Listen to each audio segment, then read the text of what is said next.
What's up, you guys? Obviously, I have a very special guest with me today. What's up, bro? What's up? He flew all the way from Arizona to hang out with us for a little bit and chop it up. So we're just gonna get right into it after about 30 minutes of setting camera equipment up. How does it feel to be back in Chicago?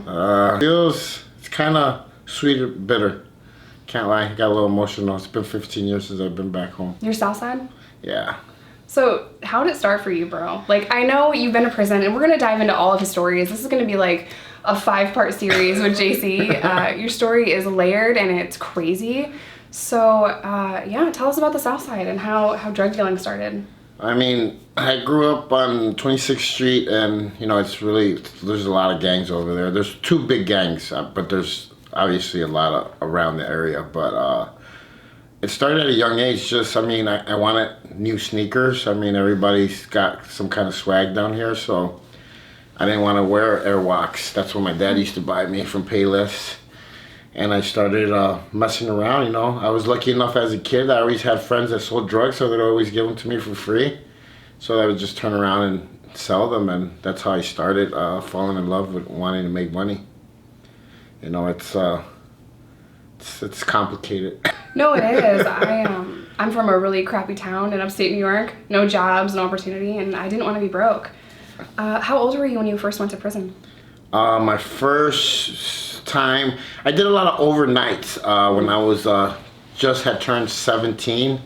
A lot of overnights. We actually drove by there yesterday, took a picture of the police station where they closed it down now actually, but we took some pictures, and it was an emotional 10 minutes because we sat there and you know, just thinking about how many nights I'd spent there and how all that started to change my life was it was a lot to take in, I guess you could say. I drove around my old neighborhood.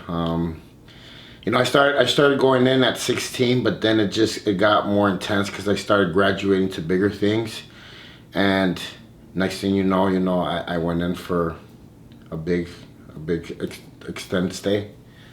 So, what was that case? The extended stay? When I got caught in Mexico, working for the family. You know, back then it wasn't called the Cartel. It was just families. You know, it wasn't as bad as it is now. So, you know, I was working for a big family out of Michoacan, and I got caught in Mexico, and that's where I graduated from a GED to a master's degree in criminology. So how did you link up with the Cartel? Was it in Chicago? It was in Chicago. It was funny because, like, you know, I had these neighbors that always drove these really nice cars and always had really nice clothes, and you know, one of their sons went to high school with me, and you know, grammar school, and he was always looking really, really good, had the best like leather trench coats, and you know, I would hang out with him, and he was always really cool with me. I'll never forget him. But you know, he would borrow me clothes and stuff like that, and I started putting 2 and 2 together because I was like, this motherfucker gets like a new car every year. He was like that kid that as soon as he turned 15, he had a brand new convertible Mustang. And I was like, what the fuck, man? And like, he had girls all the time because he obviously had a car. So I started, you know, spending more and more time over there, and you know, his dad was always wearing jewelry and stuff like that. So I started befriending his dad more and more and more. And then one day he gave me a shot. He gave me my first pound of weed, and I actually I laugh because I tell people that I was actually the first Uber Eats, but it was weed. Uber Eats? Because I had a beeper in high school, and if you beat me, I would take the dime bag to your house. Like, I would drive it to your house. Oh, a beeper. Y'all kids don't know. A beeper is a tiny little device, and if you call the beeper, it went beep, it went off, and all you saw was a phone number, and you had to call the phone number, and that was how we communicated. So I had an old-ass Riviera back then that, like, barely ran, but, like, if you beat me, I would, like, take a dime bag to your house. And that's how I got around all day. Like, I just would deliver little dime bags all day. Non-stop, all around the South Side. All around the South Side. So you linked up with the Cartel. What was the first time, because I've watched your story, so I'm going to ask you questions I know the answer to all day. So what was the first time that you decided to take shit across the border? Well, my first trip, I mean, that's what got me cocky, because my first time I went down there, like, it was like a piece of cake. Like, I went down there, they loaded up the car, and then I just drove back. And With when what? I got pounds of weed in there. The first one, I think it was a full load. I think they were just trying to take a full advantage if I made it or not. This young kid coming across. Yeah. But I was like barely, 16, and Man. I was a little scared because they told me like at what time to cross the border, El Laredo, exactly what time, everything. And I got there and it was like hectic. There was cars all over the place, people, asking for money, and it was just like a lot going on. And I had never seen that. It was my first time seeing that. And I got to the thing, and he's like, American citizen? And I'm like, yeah, American citizen. He's like, where were you born? I was like, Chicago, Illinois. He's like, go. And I was like, what? He's like, go. I was like, oh, okay. And I started driving, and I looked over at my passenger. I was like, that was the easiest $10,000 I ever made. Oh, man. So we drove to Chicago, and I still remember to this day. I was like, I'm ready. Let's go. He's like, when do you want to go again? I was like, tomorrow. Let's do this. Tomorrow I want to go again. And I think that's what got me a little bit, I guess, big-headed, cocky, that like I just started going back to back to back. But I wanted more. I started befriending like the people in Mexico, and they actually started taking a liking to me. They called me the kid, they just liked me. They would take me out, and show me a good time. All the rest of the people, they would just like leave them stuck in the hotel and they couldn't come out and stuff like that. And I started getting closer and closer to the point where like I started getting my own trips besides doing work for them. So you got this, 16-year-old kid making 30, 40 grand, and my friend Valerie, Cato's wife, I'll never forget, I came home, I had 40 grand saved up, and I went and I bought me like a bunch of brand new Dickies and Converse, and she's like, no, motherfucker, you're not gonna dress like that. Like, she like taught me the Gucci swag, and like That's awesome. she took me to like the Jabot store. They probably don't even know what Jabots are, No, back in the day. probably not. But she started teaching me, like she took me to the jewelry shop. I bought a really big chain with diamonds in it, and I went and got me a Lincoln Continental with wishbone rims and bows, and This is old school. This is old school as fuck, man. yeah, this is 90s, so Can you back up just a little bit? Can you tell them who Cato is? So Cato was one of the biggest Latin King leaders on 26th Street, and Valerie was his wife. I have been friends with Valerie since we were kids. I actually looked up to her because she was one of the biggest hustlers, like a girl that she was a fucking hustler. Like she taught me a lot of my stuff, actually. Like to this day, it's because of her that I got so deep in the game. I mean, it's nothing to be proud of, but honestly, I probably wouldn't have made it if it wouldn't have been for her, because I would have probably been in jail for other things. Mm-hmm. So, I was really close friends with him before, he got murdered and stuff like that. So before everything happened, there's a big story that comes through with all that. Yeah, I don't think I have enough days with you to film your entire story. It's crazy. So I can't even stress enough how important it is for you guys to subscribe to him, because I could watch your story and like every single video you make, I'm like, hold on, I have 20 questions.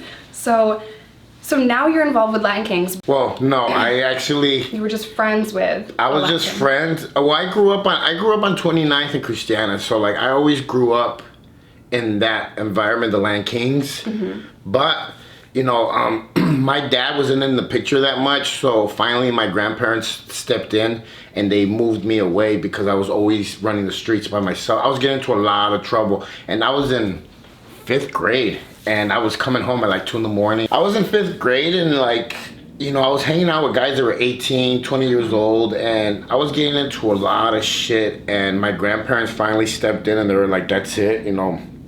My dad was running around dating and just didn't want to be at home with me. I mean, I don't know what his deal was, but my grandparents stepped in. They pulled me out, and they lived on 59th Street in Spalding. I ended up turning a Saint Disciple as SD, and that was my neighborhood for years. I mean, the only reason why I turned the Land King at the end was because my own boys tried to actually kill me and set me up. Wow. So that's like a story on its own. Do you see what I'm saying here? I have like a million questions now.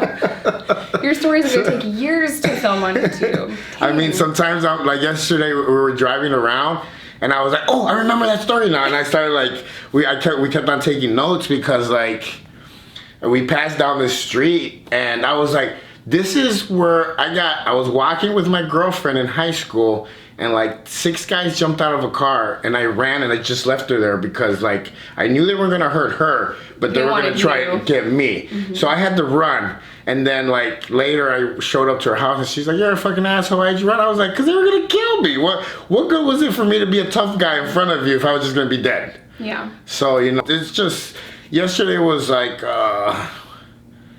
it was an emotional roller coaster just driving around and seeing the streets, and there was times where I wanted to break down because it's facing my demons and facing like remembering the young JC, like the kid that was lost. I recently did that. It's not to this level at all, but I had left New York for 5 or 6 years. Got sober, got my daughter, and when I went back for the first time, it was extremely stressful. It was emotional. I was triggered in certain situations. I didn't like to see certain houses, like trap houses. Yep.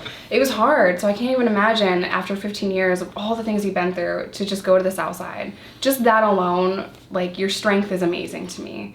It would have been really difficult for me. Well, I think for people like us, it's very, very important that we face those demons and those.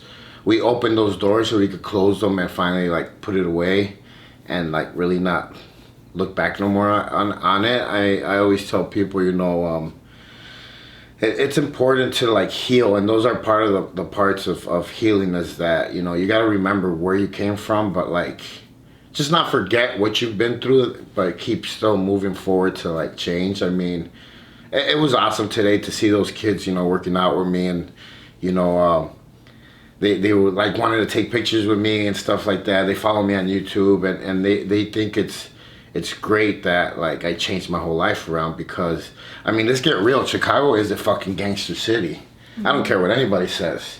Chicago is a fucking gangster city, and even the most square kid is still somewhat gangster here in Chicago. If he has nice shoes, he wants to keep those shoes. Yeah. You know, it's just it's a lifestyle. Like I try to explain to people how Chicago is, you know, from other states, but they don't understand it. It's pretty crazy. So what would you say to a young kid that's coming up, wants to make money, doesn't see an outlet, he's from the South Side? What would you say to him? Honestly, like, get a fucking job. You obviously live at home, save everything, put every penny away. You don't. There's. I mean, I even do it now, and I make a very decent amount of money.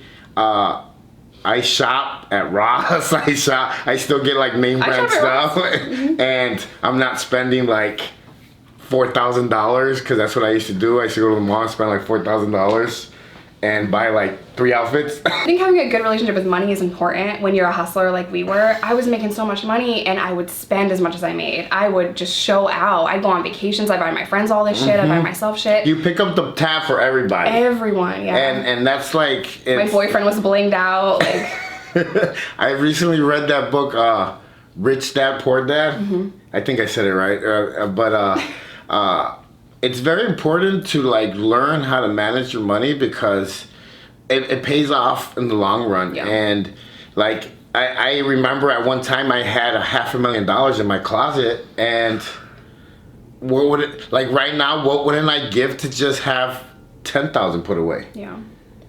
You know, but I had all this shit that I did nothing with. Nothing. I mean, all I did was spend it. Having $500,000 of drug money in your closet comes with so much stress and paranoia, and it's not like you have $500,000 in your, I mean, you're excited to have the money, but it carries a lot of weight. Can you talk a little bit about that? Well, I mean, we went to the, so when, in my prime, when I was doing like a lot of stuff, I purchased my first house from Cato. It was Cato's old house. And he saw that I was like moving up and, you know, making money and stuff. And he was like, hey, you know, I just moved out of my old house. Do you want to buy it? And I was like, yeah, because I already know his taste. Like he had high-end taste. So, you know, he took me to his house, and, you know, I walk in, it's you know, 2 floors, a pool in the back, wooden deck. I mean, you name it. It was, I used to call it my Sopranos house. But, you know, I was like, yeah, I was like, I'll get it off for you. And he's like, okay, so just give me half, and then, you know, make the payments, give me the rest of the money. It was already paid for, so he was just kind of like. You didn't have to go to a bank or anything. No. So, you know, I got the house, and then like a week later, he's like, hey, so I have a 500, you know, Mercedes. Do you want that too to match the house? Yep. And I was like, yeah, I'll take that too. You know, and it was funny because like I was doing, I guess you could say I was doing well when I was in my prime doing that stuff. And we, it was at the time when the Harley Davidson pickup trucks came out.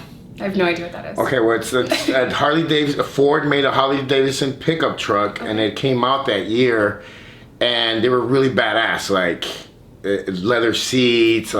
It was really sporty, and we were driving around one day. Me and him were in the car, and I was like, you know what? I want one of those pickups. And he showed up to my house 2 days later with the fucking truck, with rims, sounds, everything. And he knew that I was doing really good, so he's like, hey, well, you know, hook me up and I'll let you get the truck. And I was like, all right, deal. So I got the truck. So, you know, but having all that stuff still was like, I didn't know how to manage it. So like I lost it like in a couple of months. I moved to Arizona like 6 months after that. I got to Arizona with a Harley Davidson pickup truck, a Mercedes 500, a Hayabusa motorcycle. I had an old Escalade. I had 190 grand cash. And 6 or 7 months later, I was broke. Broke completely. Had sold all my jewelry. I mean, I had to get a fucking job. Like, that's how bad it was. How old were you then? 27. Okay, so still a little young, just a pup. So when I went to Phoenix, I wasn't used to, they have a strip club in every fucking corner over there. Dang. And in Chicago, I mean, I think there's like 2 or 3 strip clubs It's like here. 4. But they're like in the outskirts, kind of far. So like here, it's not the thing to do. Like here, you go to nightclubs, stuff like that to go out. In Phoenix, actually going to strip clubs is the nightclub. It's the thing. It's the thing to do. So there's one on every fucking corner. So when I got there, I mean, I was in my prime of coke addiction, sex addiction, you name it. I was in my prime of all my bad habits. So I got there and I was at the strip club every day. I was living at the Sheraton Presidential Suite on Dunlap and I-17. I was living like a drug dealer, but I wasn't making money like a drug dealer. So, you know, a couple months later, came by and I was broke. I was completely broke, and I had to get a job. I know that feeling all too well. All right, you guys, we're gonna end today's video here, but part 2 is gonna post in a few days. We have so much to talk about with JC, so we're gonna do an entire dedicated video on drug addiction and your battle with that, because I think so many people can relate to your story. Not just prison, but drug addiction and drug dealing. What the culture around that is and how difficult it was to combat drug addiction in a Mexican prison.